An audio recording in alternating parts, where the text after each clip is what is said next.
नमस्कार दोस्तों, मैं हूँ सागर और आप देख रहे हैं फैक्ट की बातें। आशा करता हूँ आप सब लोग बढ़िया होंगे।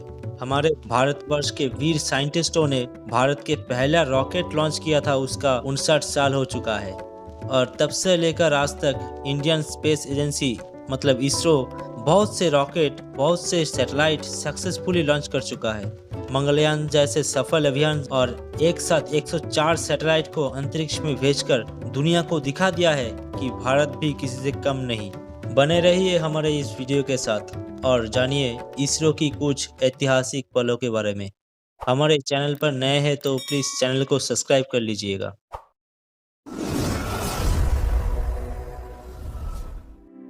भारत की पहली रॉकेट लॉन्च किया गया था 21 नवंबर 1963 में, वो भी एक चर्च से जो कि स्थित है केरल की एक छोटी सी थुम्बा नाम की गांव में। पहली बार हमारे देश की रॉकेट लॉन्च किया गया था नारियल पेड़ से बांधकर, क्योंकि तब हमारे पास उतने टेक्नोलॉजी और फंड नहीं था कि हम एक लॉन्च पैड बना के वहां से रॉकेट को लॉन्च कर सके। हमारे वैज्ञानिकों ने तब बहुत से मुश्किलों का सामना किया था। रॉकेट के सभी पार्ट्स पुर्जों को साइकिल पर बिठा के लेके गया था।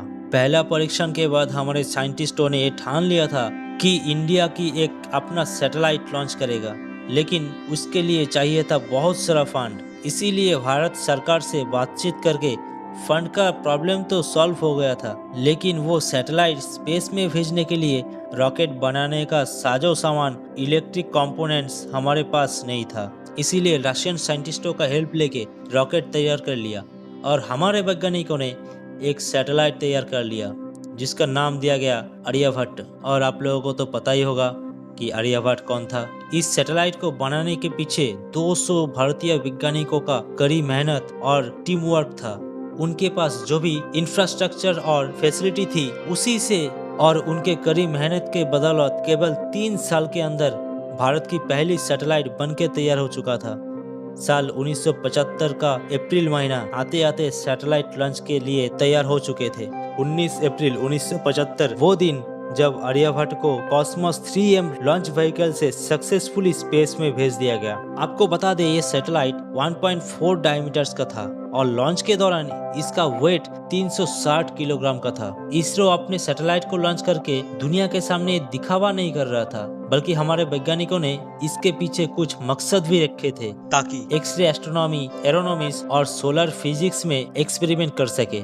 उस समय हमारे वैज्ञानिकों के पास पैसे की इतनी कमी थी कि आप इस बात से समझ सकते हैं। सैटेलाइट से आने वाले डेटा का डेटा रिसीविंग सेंटर बेंगलुरु में स्थित एक टॉयलेट को कन्वर्ट करके बनाया गया था। आपको बता दे इस पूरे मिशन में करीब 3.5 करोड़ रुपए का खर्च हुए थे और आर्यभट्ट को पृथ्वी के लोअर ऑर्बिट में भेजा गया था। इस पूरे मिशन के ड्यूरेशन 6 महीने की रखी गई थी, बट अनफॉर्चुनेटली अपने सक्सेसफुल लॉन्च के 5 दिन बाद ही आर्यभट्ट सैटेलाइट की इलेक्ट्रिक सिस्टम में कुछ प्रॉब्लम्स आ गई और उसके डेटा रिसीव होना बंद हो गया। पर उस समय तक साइंटिस्ट काफी यूजफुल डेटा प्राप्त कर चुके थे। एटलीस्ट हम उसे इसरो का फेलियर तो नहीं कह सकते।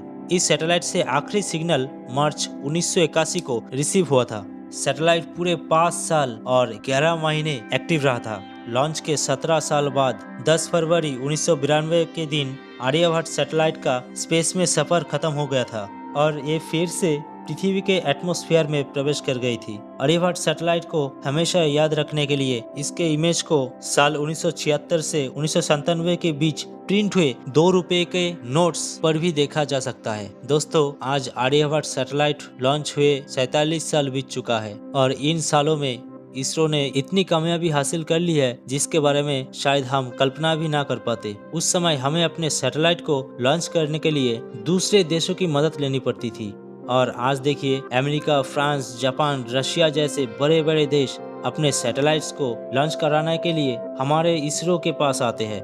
उन्हें इसरो के टेक्नोलॉजी पे पूरा भरोसा है। एक वक्त था जब हमारे अपने सैटेलाइट को लॉन्च करने के लिए बहुत से परेशानियों का सामना करना पड़ता था और अब दूसरे देशों के सैटेलाइट भी हमारे देश से ही लॉन्च होते हैं। तो दोस्तों, आशा करता हूँ ये वीडियो आपको पसंद आया होगा। अगर आपको पसंद आए तो वीडियो को लाइक करें और चैनल को सब्सक्राइब भी कर ले। जय हिंद।